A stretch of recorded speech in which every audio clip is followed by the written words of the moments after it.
상태, 그걸 평형 상태라고 하는데 정지라는 거의 진짜 의미는 뭐냐라고 하면 정지되어 있다는 건 물체가 옆으로 가지 않아 이동하지 않는다는 거고 그리고 그 자리에서 물체가 이동하지 않을 뿐만 아니라 회전도 하지 않아야 완벽한 정지야. 이거 알았어요. 그 중에서 물체를 이동시킬 수 있는 건 물체에 작용하는 R자 힘이잖아.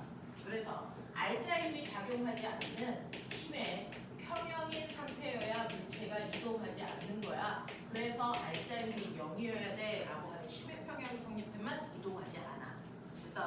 그래서 예를 들어 어떤 물체가 오른쪽으로 10N, 왼쪽으로 10N, R자 힘 얼마? 0. 자, 오른쪽으로 10N, 왼쪽으로 10N, R자 힘 얼마? 0. 그래서 가상태도 나상태도 R자 힘은 0이라서요. 이 물체는 절대로 옆으로 가지 않습니다. 그래서 힘의 평형 상태 맞아요. 근데 물체가 회전하지 않는다는 건 물체를 회전시킬 수 있는 능력, 그렇지만 그렇죠. 돌림 힘의 평형 상태라는 거예요. 그래야 회전하지 않아. 자, 얘는 돌림의 평형이라고 회전하지 않지만 얘는 뭐합니까? 회전합니다. 위에 있는 힘이 아래로 내려오는 방향으로 회전하기 때문에 얘는 반시계 방향으로 물체를 회전시키려는 돌림힘보다 시계 방향으로 물체를 회전시키려는 돌림힘이 크니까 얘는 회전하는 거잖아요. 이럴 때는 돌림힘 평형이 아니야 라고 얘기하는 거죠. 무슨 말인지 알겠어? 그래서 이런 식으로 힘의 평형과 돌림힘 평형을 둘 다 동시에 만족할 때 물체는 완벽한 정지 상태다. 그 완벽한 정지 상태인 힘의 평형과 돌림힘 평형 둘을 동시에 만족하는 상태를 무슨 평형? 그렇죠. 이게 바로 역학적 평형이다. 그래서 물체가 완벽하게 평형인 상태를 우린 역학적 평형이라고 할 거야 라는 얘기를 전제 조건으로 깔고 있어요. 그 중에서 힘의 평형이라고 하는 힘의 합력을 구하는 방법도 여러분들은 알고 계셔야 된다. 그래서 같은 방향일 때 힘의 합력을 구하는 방법은 뭐 하면 되니? 이거 3N, 이거 4N 뭐 하면 되니? 더 하면 돼요. 같은 방향이기 때문이에요. 그래서 이렇게 반대 방향으로 똑같은 힘이 작용하면 얘는 합력을 어떻게 구하면 되니? 빼요. 되겠어? 똑같이 3N, 4N이 작용해도 그 힘이 첫 번째 같은 방향으로 작용한다면 각각의 두 힘 F1, F2라고 하는 각각의 실제 두 힘의 크기를 더하는 게 합력을 구하는 방법이야. 그래서 같은 방향일 땐 3 더하기 4에서 7N이 얘네들이 작용하는 합력이고요. 그 방향은 두 물체가 작용하는 힘의 방향으로 작용해 라고 얘기했어요. 근데 두 힘이 만약에 같은 방향이 아니고 반대 방향이야. 이렇게 반대 방향으로 작용하는 두 힘이 있으면 F1과 F2라는 두 힘의 합력을 구해라 라고 얘기해도 실제로는 어떻게 하는 게 맞다? 어떻게 하는 게 맞다? 빼는 게 두 힘의 합력을 구하는 거다. 뺄 때도 그냥 빼는 게 아니고 큰 힘에서 작은 힘을 빼야 R자 힘을 제대로 구하는 거다. 그래서 이때는 얘는 1N의 힘이 작용합니다 라고 얘기하는 게 맞지. 그럼 1N의 힘이 어느 방향으로 작용한다고 보는 게 맞니? 큰 힘 방향. 그래서 이때는 이 물체에 작용하는 힘은요 오른쪽 방향으로 1N의 힘이 작용해요 라고 보는 게 맞다라는 얘기죠. 그래서 여러분들이 힘의 평형을 얘기하려면 적어도 힘의 합력을 구하는 방법들을 머릿속에 넣어야 된다. 그 중에서 힘의 크기가 얼마냐가 중요한 게 아니고 그 힘이 어느 방향으로 작용하고 있느냐가 더 중요하다. 힘은 방향을 가진 벡터 값이다. 그랬을 때 두 힘이 같은 방향일 때는 두 힘의 실제 값을 더하는 게 합력 구하는 방법이고요. 두 개가 반대 방향으로 작용하면 큰 힘에서 작은 힘을 빼는 게 R자 힘을 구하는 제대로 된 방법이고요. 근데 문제는 같은 방향은 두 힘이 0도를 이룬다는 거고 반대 방향은 두 힘이 말해 180도를 이룬다는 거죠. 그럼 느끼면 똑같이 3N과 4N인데요. 같은 방향으로 작용할 때 합력이 무려 7이었는데 반대 방향으로 작용할 때는 합력은 겨우 1밖에 안 되네. 그러면 힘은 두 힘 사이에 이루는 각도가 뭐 할수록? 작을수록 합력이 점점 뭐해진다? 커진다는 겁니다. 됐어? 그러면 내가 이제 같은 방향도 반대 방향도 아닌 나머지 방향 무슨 방향이라고 하니? 비스듬한 방향. 비스듬한 방향이라는 건 두 힘이 이루는 각도가 0보다는 크고요. 180도보다는 작은 각도를 이루고 있을 때 이 힘의 합력 어떻게 구해? 이 얘기거든요. 그러니까 오른쪽 방향으로 4N의 힘이 작용하고요. 자, 비스듬한 방향으로 이쪽 방향으로 30도의 각도로 3N의 힘이 작용한다고 치자. 이때 합력이 얼마냐? 그래서 또는 똑같은 크기의 힘이라도 4N의 힘이 60도 각도로 작용해. 이때 합력은 얼마냐? 자, 4N의 힘하고 3N의 힘이 90도의 각도를 이루고 있어. 이때 합력은 얼마냐? 자, 3N의 힘하고 4N의 힘이 120도를 이루고 있어. 이때 합력이 얼마냐? 이런 것들을 실제로 우리는 계산할 수 있어야 된다는 얘기죠. 물론 지금 당장은 아니지만. 되겠어? 네. 자, 그랬을 때 합력이 얼마인지는 지금은 모르더라도 이 중에서 합력이 누가 제일 클 거라는 거는 예측할 수 있어야죠. 이미 이걸 배웠기 때문에. 그래서 각도에 따라서 힘의 변화를 여러분들 느꼈기 때문에 적어도 이 네 가지 중에서 합력이 제일 클 건 누구다? 네, 30도인 각도일 때 힘의 합력이 제일 클 거야. 그 다음 60도, 그 다음 뭡니까? 90도, 그 다음 120도로 두 힘 사이에 이루는 각도가 작을수록 합력은 커져. 이 얘기입니다. 그래서 그러면 실제로 합력을 구해주세요. 어느 방향으로 얼마입니까? 라고 하면 이렇게 두 힘이 같은 방향도 반대 방향도 아닌 그 유명한 비스듬한 방향일 때 합력을 구하는 방법은, 근데 저 궁금한 게 있는데요. 저 이거 처음 하는 거 아니죠? 이거 뉴턴의 운동하면서 맨 처음에 힘 설명했었죠? 네, 기억하고 있죠? 비스듬한 방향일 때 알짜이 구할 때는요, 두 힘을 이용해서 뭘 그려라? 평행사변형을 그렸을 때 원래 두 힘의 작용점에서 대각선을 그리면 이게 합력 방향이고, 이 대각선의 크기가 얘네들의 합력의 크기일 거야. 맞습니까? 그랬을 때 이게 4고 이게 3이기 때문에 꼬맹아 얘 힘의 크기 얼마다? 5N이다. 이런 얘기잖아요. 됐죠? 그래서 비스듬한 방향일 때 이렇게 평행사변형 그리셔서 대각선의 크기가 여러분들 합력의 크기다라고 하는 거를 알고 계실 거고요. 실제로 이렇게 비스듬한 방향일 때 합력을 구하는 이런 내용들은 여러분들이 과거나 영재고를 가는 친구들은 실제로 이걸 계산하는 수식도 필요하지만 일반고에서는 이 정도만 알아도 하이 클래스예요. 그래서 이 정도만 기억하시면 됩니다. 피타 정도는 구할 수 있어야 된다. 알겠어? 이 정도는 하실 수 있어야 된다라고 말씀드렸고요. 거꾸로도 가능해야 된다. 만약에 비스듬한 방향에 이 힘을 준다. 그래서 그러면 이 힘을 원래 수평 방향의 FX의 힘과 수직 방향에 해당되는 FY의 힘으로 뭐 할 수는 있어야 된다. 분해할 수는 있어야 된다. 맞아. 그래서 이렇게 비스듬한 방향의 힘이 나오면 우리가 편의에 의해서 이 물체에 작용하는 실제 수평 방향의 실제 힘의 크기와 수직 방향에 해당되는 실제 힘의 크기를 우리는 알아낼 수 있어야 가장 어려운 문제들을 실제로 수능에서는 요거는 필요하다. 피타로 나누는 거. 그랬을 때 요 각도가 세타라고 했어요. 저는 수평과 수직 90도의 방향으로 두 힘을 나눈 거잖아요. 그랬을 때 요 힘의 크기는 어떻게 구할 수 있다? 직각삼각형에서 빗변의 크기가 F니까요. 얘 크기 얼마라고 했지? 그지라?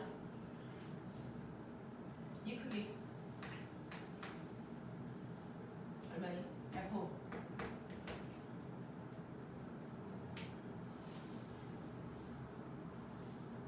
F 요거 무슨 관계? 네, F 코사인 세타라고 구하시면 되고요. 요 크기 얼마입니까? 라고 하면 그지나 이게 FY는 F 사인 세타 값으로 구하면 된다. 이렇게 써요.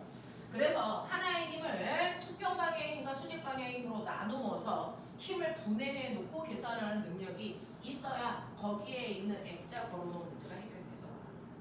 됐죠? 네. 그래서 이 정도의 얘기들을 할 수 있어야 영재나 과거 이런 입시를 할 수가 있고요. 일반고에서는 이렇게 벡터 분해하는 거 잘 나오지 않습니다.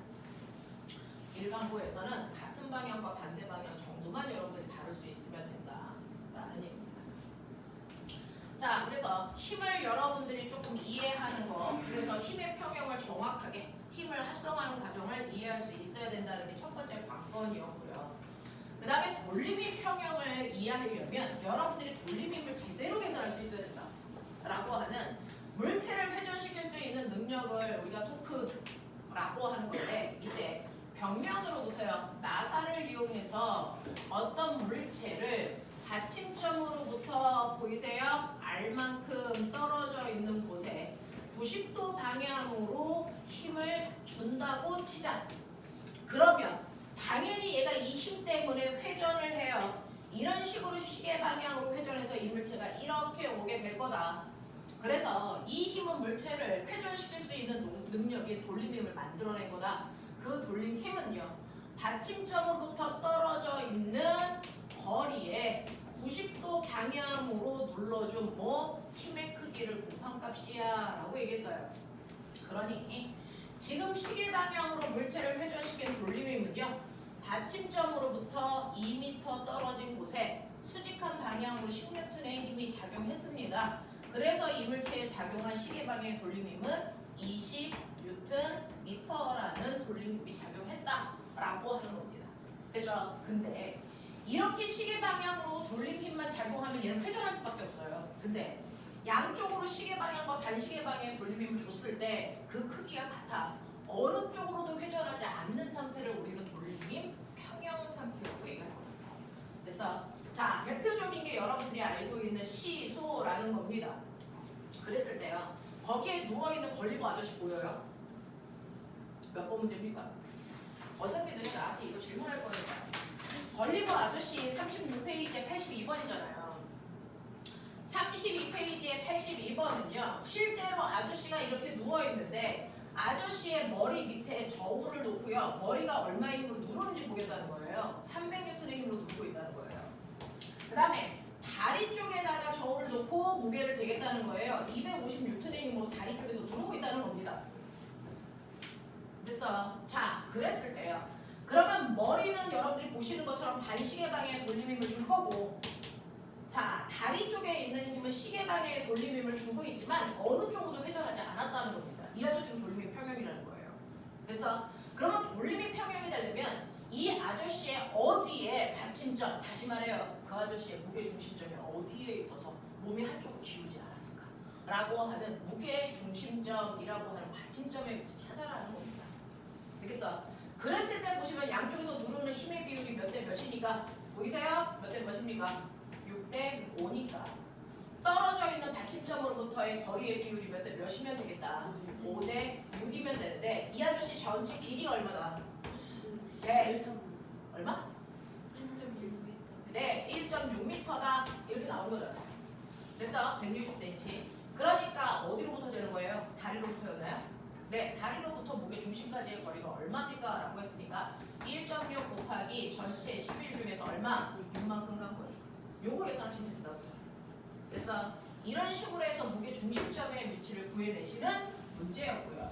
그 다음에 한 칸 더 가면 여러분들이 저한테 지나가면서 질문 받았던 것 중에 36페이지 79번이죠. 36페이지 79번을 보면 선생님 얘는 돌림의 평형이 아무리 봐도 안 되는 것 같아요 라고 하는데, 거기에서 문제를 다시 읽으시면 이런 식으로 나무판이 있을 때요, 나무판 양쪽에 물체가 매달아서 잡아당기는 돌림힘을 줍니다. 하나는 얼마짜리를 매달아 놓은 거냐면 200N짜리 물체를 끝에 매달아 놓고, 하나는 500N짜리 물체를 끝에 매달아 놓고, 그리고 여기에 받침대 역할을 하는 나무대기가 이렇게 있는 거예요. 그랬을 때 이 끝에서 끝까지의 거리를 얼마로 조절하면 얘가 돌림 평형이냐라고 해서 여러분들이 구했지만 실제로 답은 그렇지 않았거든요.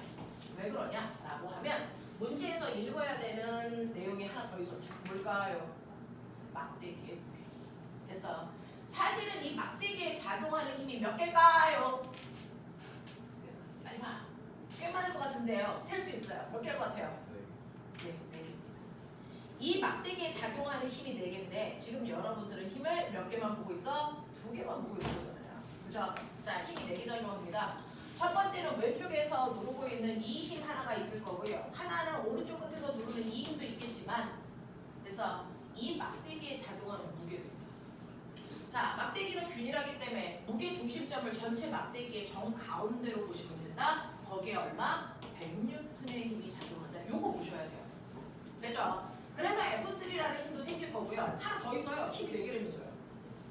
자, 뭡니까? 지금 이 힘들은 다 아래로 향하는 힘이죠. 요것만 작용하면 얘 자유낙하에 써야 돼요. 근데 그러지 않는 이유가 이것과 정반대 방향, 위쪽 방향으로 밀어 올리는 힘이 있어요. 어디 있습니까? 요거 받침대 있죠. 여기에 이쪽 방향으로 작용하는 힘 얼마일까요? 얼마일까요? 800입니다. 왜? 힘의 평형이 작용하고 있습니다. 그렇죠? 그래서 여기는 800이라는 힘으로 밀어 올릴 거야 라고 하는 사실은 이 그림에는 4개의 힘이 작용하고 있다는 게 여러분들이 찾아낼 수 있어요. 그렇죠? 일반적으로 막대기의 무게를 안 주는 경우도 있지만 고등학교에 가면 내신을 할 때는 항상 막대기의 무게는 있는 상태로 나올 거니까 무게중심 정확하게 찾으시면 됩니다. 됐죠? 자, 그렇다면 이때요. 나는 어디에 받침점을 놓을 거야? 여기가 받침점이 있다고 저는 칠 거예요. 그러면 받침점으로부터 떨어져 있는 거리가 0인 얘는 볼륨을 만들 수 있다 없다? 없어요. 그래서 이걸 무시하는 거죠. 그래서 받침점에 있는 힘은 볼륨을 만들 수 없잖아요. 그래서 그 힘을 무시하고 문제를 풀지만 나머지 세 힘은 돌림힘을 만들어요. 그 중에서 받침점을 기준으로 왼쪽에 있는 애들은 무슨 방향? 시계 방향, 아니 반시계 방향의 돌림힘. 오른쪽에 있는 애는 시계 방향의 돌림힘을 만들 거야. 근데 보시는 것처럼 반시계 방향의 돌림힘이 2개니까 이 2개의 반시계 방향의 돌림힘을 합한 값이 시계 방향의 돌림힘의 크기와 같아야 돌림힘 평형이죠. 그렇죠? 자, 그랬을 때 나는 요 길이는 알아요. 무게 중심점까지의 거리가 2분의 1L. 그죠? 자, 요 거리는 모르네. 요건 X. 그럼 요 거리는 얼마로 돌래? 머리 써봐. 미지수 무한대로 늘리시면 방정이 안 풀려요. 네. 얘는 2분의 1L 마이너스 X. 이렇게 놓으셔야죠. 맞죠? 요게 2분의 1L이니까 나머지가 2분의 1L이겠죠. 그죠? 요렇게 놓고 미지수를 최소한으로 줄이셔야 문제는 풀립니다. 자, 그렇다면 여러분들이 보시는 것처럼 F1의 돌림힘은요 200 곱하기 얼마입니까? 2분의 1 L 더하기 X 받침점부터 떨어져 있는 거리 맞습니까? 그죠? 받침점으로부터 여기까지 떨어져 있는 거리는 2분의 1 L 더하기 X 이렇게 써야죠. 맞죠? 자, 두 번째 반시계 방향의 돌림힘을 주는 건 요거라고요. 요거. 요 힘. 자, 얘는 100 X 이렇게 보시면 되죠.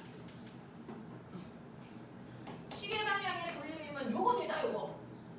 얘는 500에다가 2분의 1 L-X 이렇게 나와요. 그래서 요 문제를 풀 때요. 여러분들은 내가 왜 틀렸지를 보시는 게 공부하는 관점. 요거 제대로 찾았는지 보셔야 된다. 그리고 길이를 이렇게 놓는 게 훨씬 더 미지수를 줄이는 방법이다. 됐어요? 네. 라고 하는 겁니다. 그랬을 때 계산할 때 여러분들이 보시는 것처럼 쓸데없는 숫자는 지워놓고 가죠. L 더하기 2X 더하기 X는 2분의 5L 마이너스 5X. 얘 넘길게요. 8X는 넘길게요. 2분의 3L. X는 얼마입니까? 16분의 3L. 이렇게 나오죠. 그래서 이렇게 됩니다. 그래서 여러분들 보시면 P에서 받침점 O까지의 거리는 얼마이겠습니까? 라고 하는 이 거리는요. 여러분들이 보시면 요거 해결하는 얘기니까 X자리에 요거 집어넣으시면 되죠. 되겠어? 네. 그렇게 계산해 주시면 되고요. 받침점이 막대에 작용하는 힘의 크기 얼마입니까? 이제 구했어요. 힘의 평형 800N입니다. 알겠어? 요런 문제입니다. 그죠? 자, 요 문제가 고등학교 내신일까요? 절대 아닙니다. 이 정도의 난이도가 나온다면 학교 뒤집어져. 절대 이 정도 이렇게 쉬운 문제는 안 나옵니다. 그 기본이에요. 됐어요? 네. 그냥 연습 삼아서 고등학교 언니 오빠들이 푸는 것 뿐이죠. 내신에서 이 정도 문제가 나오면 서울대 문과에 들어주지 않습니다. 가장 많이 질문하는 거 80번 문제입니다. 자, 80번 문제는 여러분들이 조금 많이 이제 구력이 필요한 건데 얘가 물투에 있다가 내려오다 보니까 물투의 잔존을 좀 가지고 내려오죠. 자, 그래서 물투 앞부분에서 훈련했어야 되는 몇몇 가지의 내용들을 자기들은 훈련 안 하고 그냥 이 문제만 보니까 어려워요 라는 얘기입니다. 자, 이렇게 벽면에 실 2가닥을 통해서 액자가 매달려 있어요.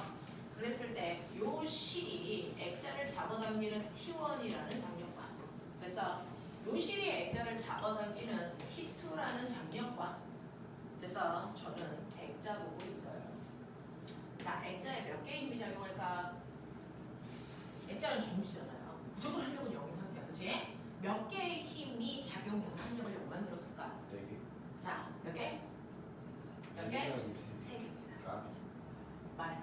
뭐 있어? T1. 자, 네. 첫 번째 장력 T1 또 T2. 두 번째 장력 T2 또 중력. 그렇지. 됐어. 이거 3개예요. 이 3개의 힘의 합력이 0이어서 액자는 정지예요 라고 합니다. 그러면 저는 T1하고 T2라는 A의 장력과 B의 장력 구하라는 게 거기에 문제였던 것 같습니다. 그죠? 자, 이 장력이 같을까 다를까? 모범을 할까? 맞아요. 각도 비교되어 보시면 됩니다. 같은 물체를 매달고 있는데 두 실이 이루는 각도가 어때요? 같아요. 그러면 두 실의 장력이 같습니다. 각도가 다르면 장력은 반드시 다릅니다. 알겠어? 각도 비교하시면 돼요. 그래서 이 장력과 이 장력이 같다는 것만으로 문제가 굉장히 심플하게 풀려요. 사실 이 장력이 다르면 되게 복잡해요. 알겠어? 그래서 여러분들은 기본적으로 각도를 같게 해서 장력의 크기가 같다라는 전제 조건으로 문제를 많이 순화시킨 건데 그럼에도 불구하고 질문이 많이 나오는 건 이렇게 비스듬한 방향의 힘이 작용할 때 이거 어떻게 합성해야 돼? 라고 하는 것 때문에 그래요. 그래서 비스듬한 방향의 힘이 나오면 무조건 뭐 한다? 백도분해. 그래서 수평 방향의 힘하고 수직 방향의 힘으로 나눠놓고 본다. 맞습니까? 네. 그래서 T1을 그대 여기에 있는 T를 그대로 볼 수 없어요. 수평 방향의 힘과 수직 방향의 힘으로 나누어서 봐야 돼. 그래서 이 두 힘을 여기서 평행사변형을 그렸을 때 이 대각선이 이 힘의 장력이야. 이거죠. 그죠? 자, 그랬을 때 눈치채시면요. 이건 직각삼각형이고 각도가 몇 도예요? 45도면 특수각이죠. 몇 대 몇 대 몇? 1대 1대 루트 1. 됐어. 물론 이거를 T 코사인 45도, T 사인 45도로 여러분들 계산하시면 됩니다. 됐죠? 네. 맞아? 그렇게 하시면 되겠죠? 근데 45도잖아. 45도면 이 힘과 이 힘의 크기가 같고요. 이 힘은 얘네들의 힘의 몇 배? 루트 2배. 그럼 머리 있는 척해. 이 힘의 크기는 얼마로 보면 돼? 루트 2분의 1t죠. 그거 하시라고요. 이거 루트 2분의 1t죠. 그러면 여기 있는 장력도 똑같으니까 이 방향의 힘하고 이 방향의 힘으로 나누는데 얘도 얼마다? 루트 2분의 1t. 얘도 얼마다? 루트 2분의 1t다. 이런 얘기예요. 자, 그러면 힘을 합성할 때요. 선생님, 힘을 보면요. 옆으로 작용하는 힘들도 있었고요. 위쪽으로 작용하는 힘들도 있어요. 이런 식으로.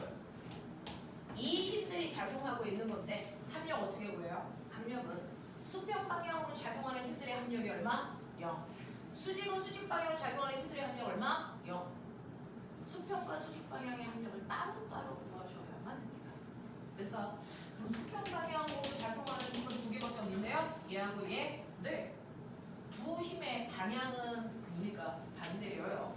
힘의 방향이 반대니까 힘의 크기는 어때야 됩니까? 같아야 되죠.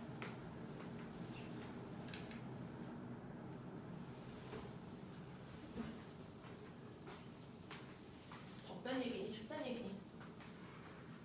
더워 추워? 응. 춥단 얘기야? 난 춥단 얘기인 줄 알고. 저는 안 더웠어요. 네. 자, 그래서 수평 방향의 힘 F1하고 수평 방향의 힘 F2 얘네들 합력을 보면 서로 반대 방향이니까 힘의 크기는 같고 방향이 반대여서 합력이 0이구나. 그래서 선생님 말이 맞는지 보세요. 그러면 이 힘은요. 루트 2분의 1t. 그래서 만약에 이 장력하고 이 장력이 다를 수도 있잖아요. 그래서 여러분 해보려고요. t1. 그리고 이쪽 방향의 힘은요. 루트 2분의 1t2. 이게 뭐 하다는 거야? 같다는 얘기죠. 그렇다면 선생님이 얘기한 것처럼 t1과 t2의 크기 어때야 돼? 같아야 돼. 그 얘기거든요. 됐죠? 그래서 이 장력이 서로 양쪽이 같다라는 것도 사실은 이걸 통해서 증명하셔야 되는데 그래서 미리 말씀드렸어요. 각도가 같기 때문에 당연히 같습니다. 자, 그래서 두 개가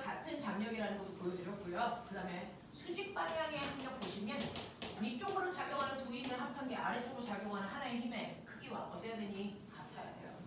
위쪽 방향으로 작용하는 힘이 루트 2분의 1t 짜리 2배. 이게 아래쪽으로 작용하는 무게와 같아야죠. 맞아. 그러니까 얘는 얼마니? 2죠. 그러니까 t는 얼마입니까? 2죠. 되겠습니까? 그래서 실제로 저 실의 장력은요. 루트 2분의 1 W만큼의 힘이 작용하고 있다. 되겠어? 네. 그래서 이 문제를 몇 명이 맞췄나 한번 지나가면서 봤어요. 자, 이렇게 됩니다. 괜찮아? 괜찮아? 그래서 너네들이 다수의 사람들이 체크해 왔던 문제들이 이 정도일 것 같아서 선생님이 쭉 지나가면서 문제 봤을 때 요거를 가장 많이 체크해 오셨더라고요. 그래서 그거 했으니까 혹시 요거 말고 질문 있는지 확인할게요. 35페이지 보세요. 35페이지에 74번부터 78번까지 질문. 여기 됐어. 네. 79번부터 85번까지 질문. 다른 반들은 여기를 차마 할 수 없어서 그냥 스킵하고 넘기셨거든요. 선생님은 약간 욕심내서 하고 있는 중인데 생각보다 잘하시네요. 생각보다 잘합니다. 괜찮아요? 네. 거기 있는 80번은 선을 넘은 문제인데 그래도 잘하고 계셨어요. 자, 86번부터 88번까지 질문. 88번이요. 자, 88번은요. 이거는 지뢰의 변형으로 축바퀴라고 부르는 아이야. 이 축바퀴를요. 얘는 옆에서 찍은 사진이고 선생님은 정면에서 그걸 그리면 사실은 이렇게 같은 받침점에 작은 바퀴하고 큰 바퀴가 이렇게 연결되어 있는 거예요. 자, 이때 작은 바퀴의 반지 이름은 R이고요. 긴 바퀴의 반지 이름은 3R이고요. 잘 보시면 여기가 받침점이고요. 길이비가 1대3인 지뢰라고요. 그 모양이야. 예. 그랬을 때 여기 무거운 쪽에 얼마의 힘으로 잡아당기고 있냐면 EW라고 그랬냐? EM이라고 그랬냐? EM이라고 하는 A의 물체가 매달려 있는 거고요. 이쪽에는 M이라는 물체를 매달아서 잡아당기면 얘 돌림의 평형이 될까 안 될까? 될까 안 될까? 안 돼요. 왜요? 길이비가 1대3이니까 힘의 비가 얼마? 3대1이어야 된단 말이죠. 됐어? 그러니까 여기가 M이니까 여기에 얼마가 있어야 돼? 3M짜리가 매달려 있어야 돌림의 평형으로 움직이지 않을 거야. 근데 여기 겨우 2M짜리밖에 안 매달려 있어. 그러니까 이쪽에서 잡아당기는 힘이 약하니까 상대적으로 이쪽에서 잡아당기는 힘이 세다는 얘기죠. 됐어? 그래서 얘 이렇게 시계방향 그런 얘기입니다. 돌림의 평형이 아닌 상대를 그린 유일한 문제입니다. 됐어? 그래서 얘는 여기에 있는 B라는 물체가 내려가고요. A라는 물체가 거꾸로 올라가는 그 형태를 띌 겁니다. 라는 겁니다. 자, 그러면 여기에서요. 기억 보시면 A가 축바퀴에 작용하는 돌림힘이 얼마입니까? 그러면 얘가 주고 있는 돌림힘이 얼마야? 당연히 받침점으로부터 떨어져 있는 거리와 그 거리에서 수직한 방향으로 작용하는 힘 됐죠? 질량이 2m이니까 힘은요. 중력이어야죠. 2mg. 그래서 요만큼이 바로 A가 작용하고 있는 반시계 방향의 돌림입니다. 자, A는 올라가고 B는 내려가니 당연해요. A 올라가고 B가 내려갑니다. 그죠? 네, 이쪽에 힘이 더 작아서 그래요. 자, 매 순간 A의 속력은 B 속력의 3배이겠습니까? 라고 하면 속력이라는 건 같은 시간 동안에 이동한 거리 비율이잖아요. 그러면 똑같은 시간 동안에 얘를 1m 잡아당기면 얘는 몇 미터 올라갈까? 그거 보이죠? 실제로 얘가 내려가면 이 모습이 이거 지뢰로 보시면 얘가 이렇게 기울어요. 맞아? 이렇게 되어죠. 그랬을 때 여러분들 보시면 얘가 이렇게 올라간 만큼 얘 내려갈 건데 그죠? 요 삼각형이랑 요 삼각형이 뭐게? 발목. 그러니까 요 길이비가 1대3이니까 올라간 높이 비율도 몇 대 몇이야? 1대3이거든요. 그러니까 얘가 1m 올라가려면 얘는 몇 미터 내려야 된다는 얘기야? 3m 내려야 된다는 얘기입니다. 알겠어? 그 비율로 움직여요.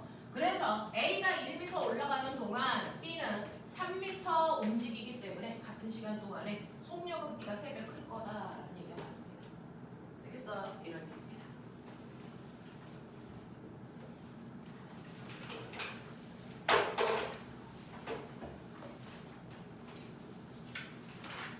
이게 돌림이 네. 오늘부터 드디어 일과 에너지를 할 건데 일과 에너지에 대해서 하기 전에요. 이게 될까?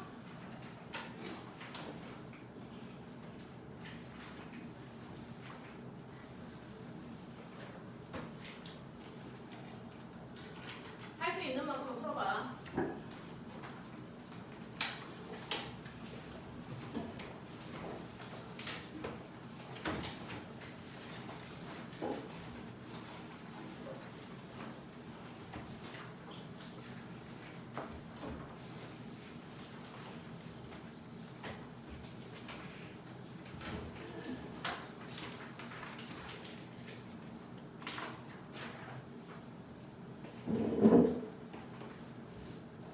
선생님이 삼가고 험화들이랑 푸는 문제인데 네.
마라. 지금 모르겠는데요.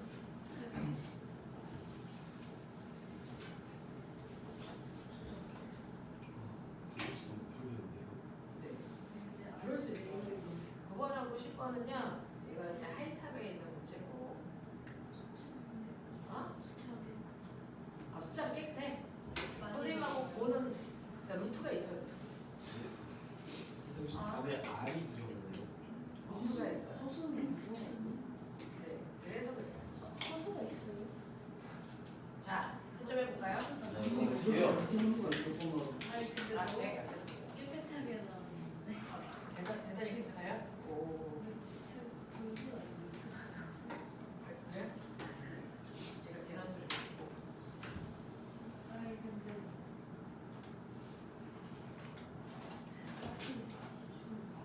때렸을 거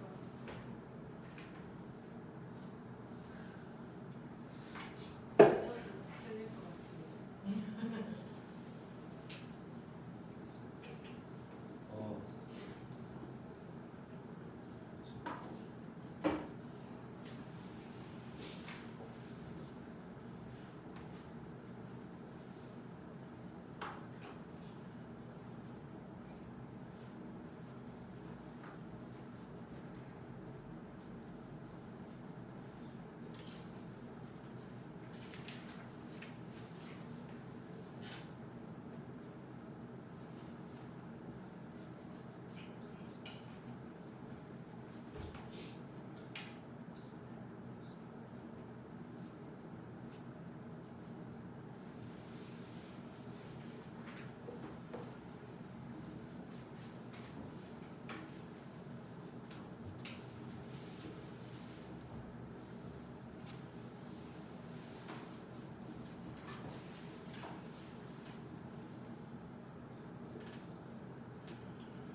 이번에 KM 시험 본 사람 누구예요?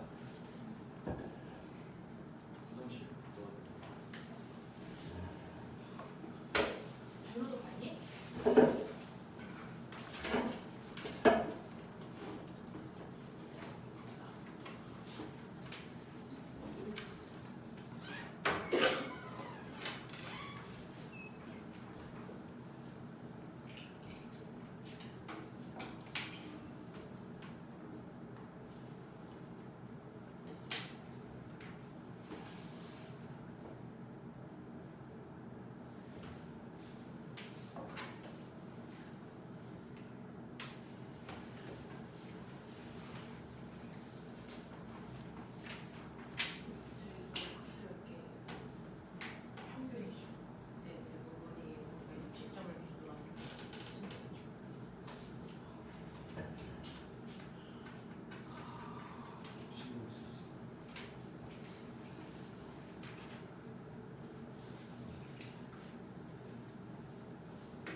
5번부터 순서대로 동글 X 동글.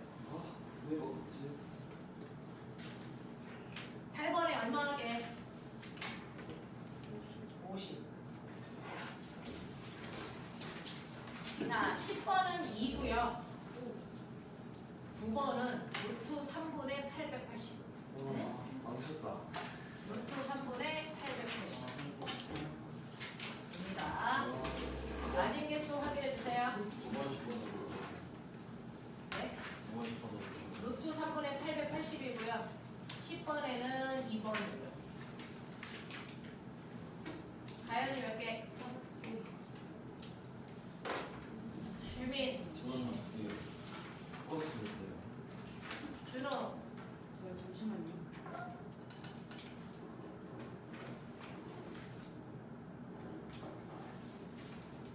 조, 재준, 다은, 이서연, 윤진, 유찬, 정우, 응? 서준이, 7개. 의진이, 박서연. 네, 요 정도 이거고요. 그러면은 이번에 우리 반 평균은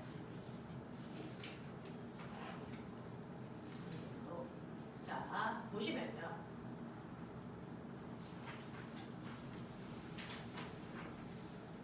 첫 번째 1번부터 8번까지 중에서 제가 뭐 할까요?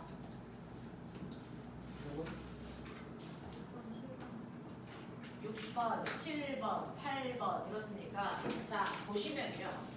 얘는요. 실제로 도르래가 이렇게 벽면에 매달려 있으면 고정 도르래라고 하고요. 자 도르래가 벽면에 매달려 있지 않고 실에 이렇게 걸쳐 있으면 움직 도르래 이렇게 얘기하잖아요. 자 얘는 움직 도르래고요. 그 움직 도르래에 이렇게 무게가 W인 물체를 매달아서 F라는 힘을 줘서 얘를 회전시킬 건데 문제는 얘를 돌림의 평형으로 이렇게 유지하고 싶어요. 자 그러면 여러분들이 보시면 이 전체 실이 몇 가닥? 한 가닥이기 때문에 모든 부위에 작용하는 힘의 크기는 같아야 됩니다. 그러니까 이 도르래를 잡아당기는 이쪽 방향으로 F의 힘으로 들어 올리고 있다면 반대편 이쪽에도 F라고 하는 같은 크기의 힘으로 도르래를 들어 올리고 있어요. 그러니까 이 도르래에 해당되는 이 점을 보면 사실은 위쪽 방향으로 두 개의 F가 작용하고 있어요. 그럼에도 정지라는 건 아래쪽으로 잡아당기는 W가 있다는 얘기잖아요. 됐죠? 그러니까 얘는 이 F의 크기가 W이기 때문에 내가 줘야 되는 힘의 크기는 물체 무게의 절반이에요 라고 하는 이 상황입니다. 자 그랬을 때 여러분들이 보시면 움직도로에 작용하는 돌림 힘은 평형을 유지하고 있다 라고 하는 거. 네 그래서 정지 상태가 되어 있겠죠. 두 번째 F에 의한 돌림 힘의 크기는요 라고 합니다. 그러면 이때 얘가 만든 돌림 힘이 어딘지를 보려면 받침점을 찾으셔야죠. 그래서 얘가 회전할 때 받침점이 어디라고 그랬습니까? 고정 도르래는 꼬맹아 이렇게 물체가 매달려 있고 이 실 잡아당길 때 받침점이 어디라고 그랬어? 정확하게 여기 가운데가 받침점이라고 그랬어. 그래서 얘는 작용점, 받침점, 힘점 일중지례라고 저번 주에 설명했어요. 자 근데 움직 도르래는 구조가 다르다. 이거 잡아당기면 받침점이 어디다 그랬어요? 얘가 올라가면서 이 실의 이 부분이 받침점인 다른 구조다라고 말씀드렸어요. 그래서 받침점, 작용점, 힘점에 해당되는 이중지례다. 수업 제대로 확인해 보세요. 그랬을 때 거리는요. 받침점으로부터 떨어져 있는 거리입니다. 되겠어요? 그래서 받침점으로부터 떨어져 있는 거리는 R이 아니고 2R이어야 돼요. 됐어? 그래서 물체와 힘주는 그 사이의 거리비가 1대2이기 때문에 힘의 비가 2대1이야. 그래서 힘을 절반으로 줄일 수 있는 구조가 만들어지는 거야. 라고 하면서 움직도르래는 받침점의 위치가 여기다. 이게 제일 중요한 부분이었거든요. 그래서 실제로 여기에서 힘을 줬을 때는요. 받침점으로부터 2R 떨어진 곳에 F라는 힘을 주기 때문에 얘 돌림 힘은 F, 2R이에요. 2FR 이렇게 써줘야 되는 거죠. 그래서 6번은 틀렸다라고 하는 게 맞습니다. 여러분들이 그냥 관성적으로 가운데가 받침점이야 라고 생각하시면 안 되는 것입니다. 자, 그 다음에 7번 힘의 크기가 절반의 무게를 갖는 것도 확인하셔야 되고요. 그 다음에 8번 문제 보시면요. 얘도 막대기의 무게를 둔단 말이죠. 받침점이 이쪽에 있어요. 그랬을 때 내가 여기에 손으로 힘을 줘서 떠받들어야만 얘가 균형을 유지한다는 거죠. 이유가 뭡니까? 이 막대기 무게 때문이에요. 그래서 이 막대기 가운데에 10kg니까 100N으로 잡아당기는 힘이 1m 떨어진 곳에서 작용하겠죠. 그러면 나는 얘를 얼마의 힘으로 들어야 되냐? 똑같아요. 이 구조가 이 구조입니다. 받침점이 한쪽으로 쏠려져 있죠. 그래서 그랬을 때 길이비가 1대 2이기 때문에 힘의 비는 2대 1입니다. 맞아요.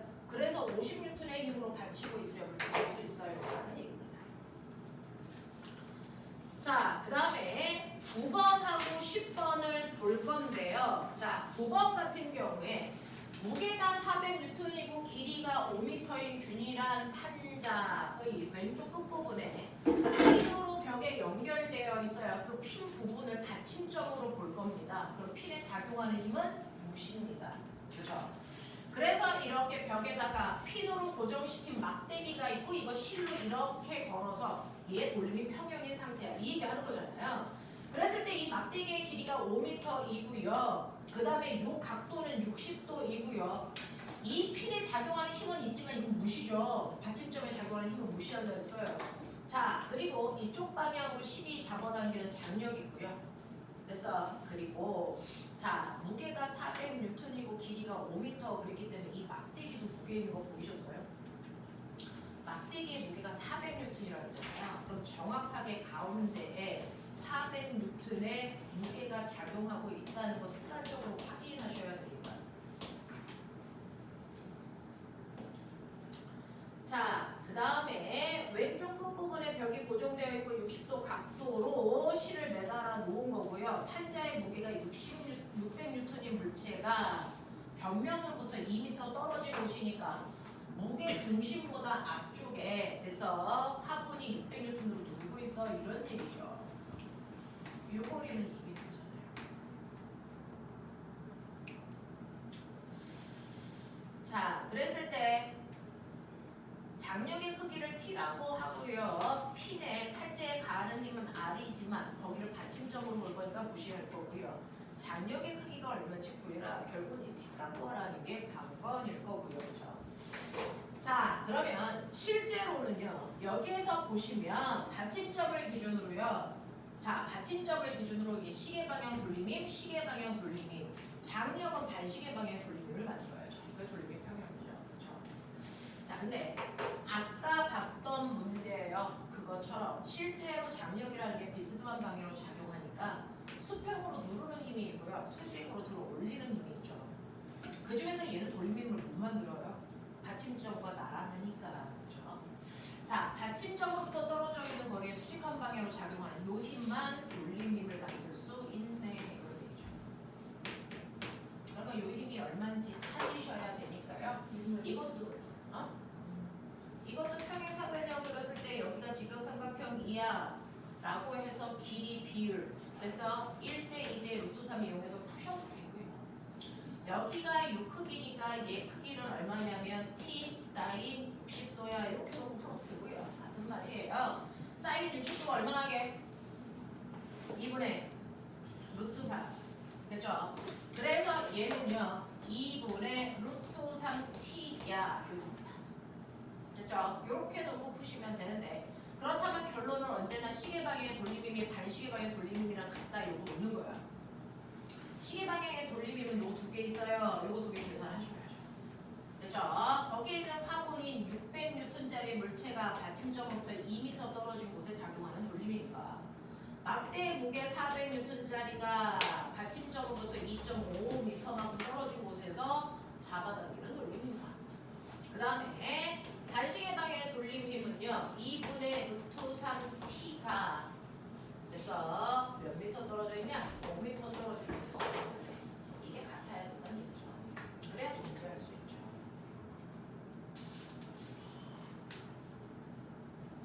어디서 놓쳤는지 확인. 그래.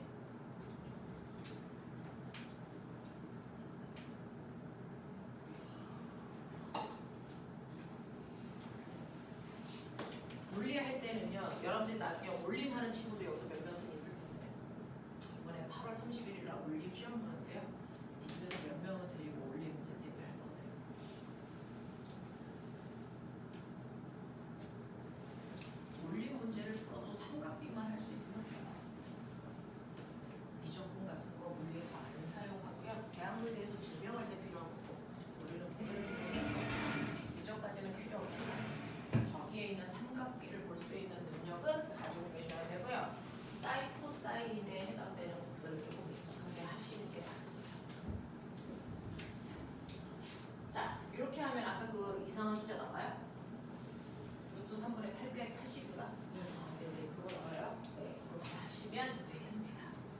근데 이런 거 이제 많이 풀어봐야 보입니다. 많이 풀어봐야 보이니까 지금은 좀 어려워도 여러분들이 이거 듣고 계셔야 고등학교 올라갔을 때 무난히 내신이 나옵니다.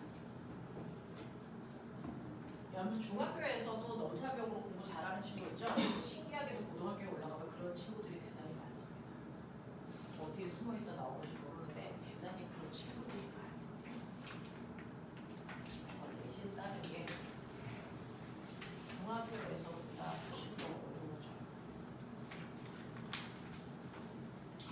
자, 그 다음에 10번 문제는 답이 도대체 왜 이래요? 이런 얘기죠. 자, 왜 이런 게 아니고 거기야. 보면은 그 단위가 물리는 표준 단위로 계산한다 그랬죠. MKS. 자, 고등학교 때부터 물리는요. 실제로 일반 물리까지 다 모든 전 세계 사람들이요. 다 똑같은 단위로 계산해서 그 단위로 계산한 값을 발표를 해야 모든 나라에서 그 통계치를 다 활용할 수 있잖아요. 그래서 북한도 우리나라도 미국 놈들도 다 똑같은 표준 단위로만 계산해서 논문을 발표합니다. 그때 쓰는 표준 단위를 국제 표준 단위 SI 단위라고 하고요. 8개 써요. 8개 쓰는데 중고등학교 때 쓰는 단위는 3개밖에 안 써요. 그 대표적인 게 MKS입니다. 요 단위로 모든 것들을 계산한다. 그 중에서 M은요. 길이를 나타내는 표준 단위입니다. 상식적으로 기억하셔야 됩니다. 자, 그 다음에 K는 뭐냐면 질량을 나타내는 표준 단위는 kg입니다. 그람 안 씁니다. 되겠냐? 네, 그래서 화학과의 차이점이에요. 자, 그 다음에 시간을 나타내는 표준 단위는 뭡니까? 초예요. 네, 그래서 운동에너지 구할 때 2분의 1 mv 제곱할 때 m이 뭐예요? 물체의 질량이죠. 이거 kg으로만 넣으셔야 돼요. 됐어. V가 뭡니까? 속력이죠. 이거 m/s만 계산하셔야지 km/h 하시면 안 됩니다. 알겠어? 그런 얘기예요. 그래서 지금부터 쓰는 모든 물리량들은 국제표준 단위로만 계산하기 때문에 거기 1cm예요. 그거 그대로 쓰시면 안 돼요. 됐어? 그래서 그 밑에 단위가 정확하게 명시되어 있잖아요. 그리고 오뚜기를 오른쪽으로 기울었을 때 상황이고요. 오뚜기의 무게가 20N일 때 돌림힘의 그게 얼마입니까? 라고 했는데 꼬매가 잘 봐. 오뚜기의 무게중심 여기 있다? 그리고 받침점 어디냐면 여기 있다? 그러면 어떻게 해야 돼? 실제로 돌림힘은요. 받침점으로부터 떨어진 거리에 수직한 방향으로 누르는 힘이니까 떨어진 거리는 이 거리죠. 맞아요. 그렇게 받는 거예요. 그러니까 정확하게 정의를 정확하게 활용하셔야 돼요. 받침점으로부터 떨어져 있는 거리에 수직한 방향으로 누르는 힘이라고 했으니 거리를 잴 때 여러분들이 이 거리를 재셨으면 안 된다는 거예요. 그래서 이 거리에서는 무게가 수직한 방향으로 못 누릅니다. 됐죠? 그래서 이 거리에다가 수직한 방향으로 누르는 힘을 계산해야 되니까 이 거리를 아셔야 된다. 몇 칸? 한 칸이죠. 몇 cm입니까?